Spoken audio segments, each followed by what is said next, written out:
नमस्कार मित्रांनो, स्वागत आहे पुन्हा एकदा आपल्या झाडीपट्टी मिनघरी या यूट्यूब चॅनलवर।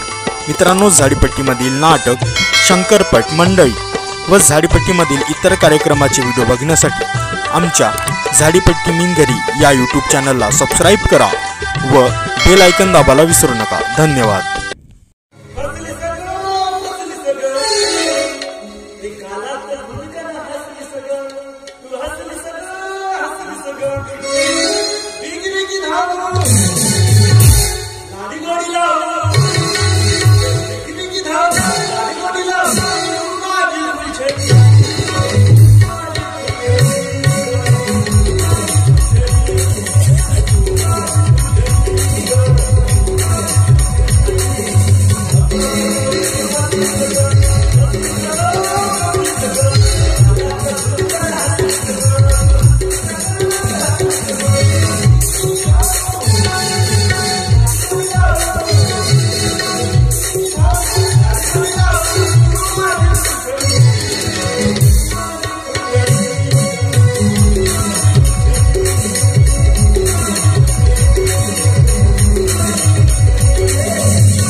मित्रांनो, तुम्हाला व्हिडिओ आवडला असेल तर व्हिडिओला लाईक करायला विसरू नका व झाडीपट्टीमधील नाटक व इतर कार्यक्रमाचे व्हिडिओ बघण्यासाठी झाडीपट्टी मिनघरी या चॅनलला सबस्क्राइब करा व बेल आयकॉन दाबायला विसरू नका, जेणेकरून नाटकाचे संपूर्ण व्हिडिओ तुमच्यापर्यंत लवकरात लवकर पोहोचतील। धन्यवाद।